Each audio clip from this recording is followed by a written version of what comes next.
Hey, welcome back. In the previous video, we talked about the 5 elements of the creative workflow. In this video, I'll demonstrate these 5 elements through a real-life project, a storyboard I did for a company called Aardman way back when, years ago, for a TV animated series called Shaun the Sheep. And I think you'll be able to see how each element works and how they all work together as a process. Okay? Now, I'm going to keep it fairly short and simple, and this is just to not overwhelm you with new information when we're just starting out, because the whole purpose of this is just to give you a very broad strokes kind of big picture overview, so that when we do go deep into the details, you'll have a good sense of where you are in the process and how everything fits together. Okay? So if it's still a bit confusing, don't worry about it.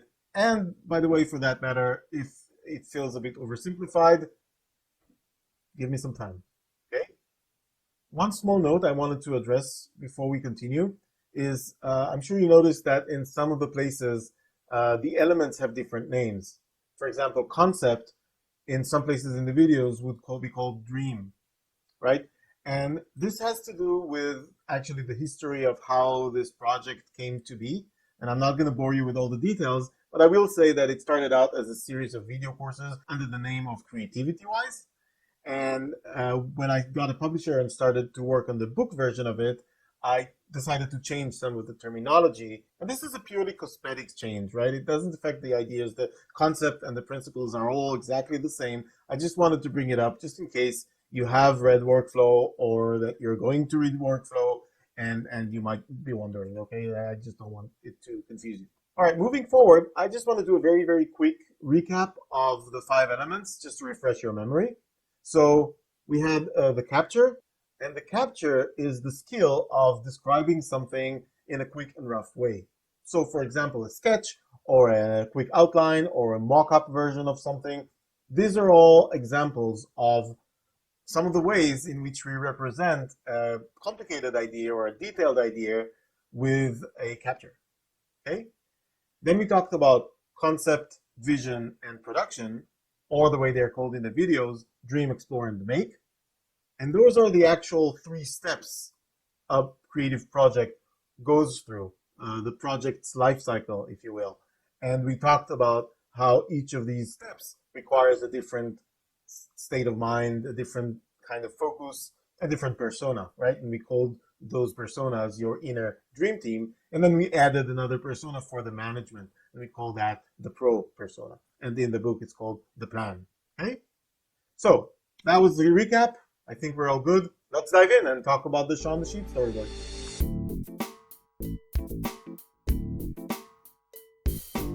So I thought it would be a good idea to give you a quick glance at how the whole thing works together in a real-life creative project. This case study is from my own work as story artist on Aardman's Emmy-awarded TV series, Shaun the Sheep. I think storyboarding makes a good case study because it's a very open kind of assignment.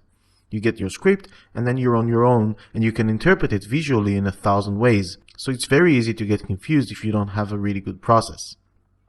So the first thing I always do is get into the pro persona and plan the whole thing out. What do I do when, how many days for dream, how many days for explore, how many for make, and so on. Then I change hats. I become the dreamer. I get into that playful state of mind and I start pouring out tons of options, all in really quick and rough captures, as you can see here. The dream mode ends when I have my raw concept. In this case, a few silly drawings that capture the essence of the entire episode. After getting this approved with the director, I put myself in the explorer mode. With this persona, things slow down and I get more profound.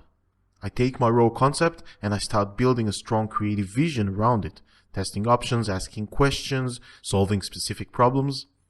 Here's a concrete example of the kind of stuff I do as the explorer. This is a quick 3D capture of Shaun's world, and I say capture because it's all done with very simple shapes. And this capture really helped me test different camera angles quickly and also to get a good understanding of this little story universe. Okay? So, with a strong vision ready, the next persona I summon is the maker. And this persona works best in a kind of absorbed state of mind, not solving or inventing so much, but focusing on the craft itself. I start with a very basic capture and then slowly I layer in the details until I have my final boards. Now, if this process sounds really slow to you, I can assure you that it isn't. Yes, there is some preparation involved and it does take time, but the separation means you're solving one problem at a time instead of trying to do everything together, and that saves time. I've seen so many creatives who just start working straight off with almost no thought about control or process, and they're trying to search for ideas and solve the practical problems and do the actual craftsmanship all at the same time and with very little preparation or no preparation at all. And for me, it's like seeing someone carrying a huge pile of plates from one room to another, and he keeps dropping them halfway through. Every time it just drops and everything breaks. Cleans it up, gets another pile, huge pile, goes with it, again, drops it, cleans everything, starts all over again. And you just want to say to this guy, hey, don't you see? If you just take 5 plates at a time, it will take you a fraction of the time to move the entire pile. You don't have to do this in one go. So that's what I'm trying to do here, you see, to show you a way to save yourself time and pain by breaking down your process to manageable chunks. And the entire idea of studying the creative process as a standalone skill is also a way of breaking down a big challenge, the challenge of being good at something. Because when you understand the process, then you can figure out where problems are coming from. Is that a bucket issue or a pipeline issue? And it gets a lot easier to solve it that way. I hope this makes sense to you. By the way, I got probably the nicest thank you letter from Aardman on this particular storyboard you've just seen. They really liked the result. And it's worth mentioning that this was one of my first professional TV storyboards ever. So it was really nice to get such a compliment from such a great studio on such a great project when I'm really kind of just a beginner in that particular field.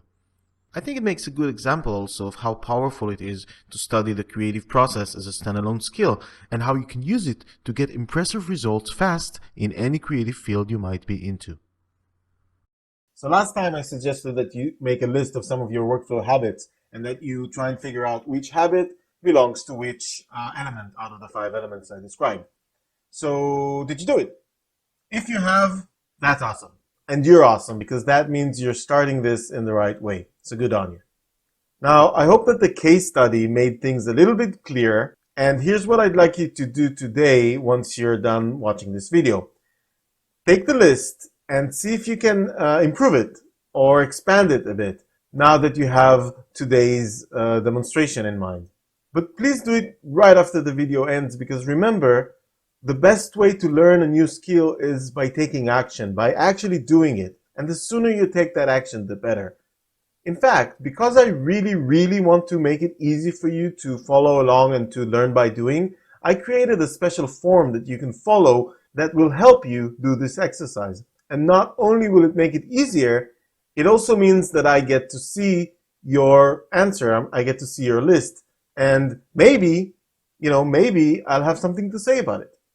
So go ahead and click the link in the description and follow the form. And after that, you know what? Congratulations, because you're done with the introduction. And next time, get your scuba gear ready because we're diving into the depth of the element of capture.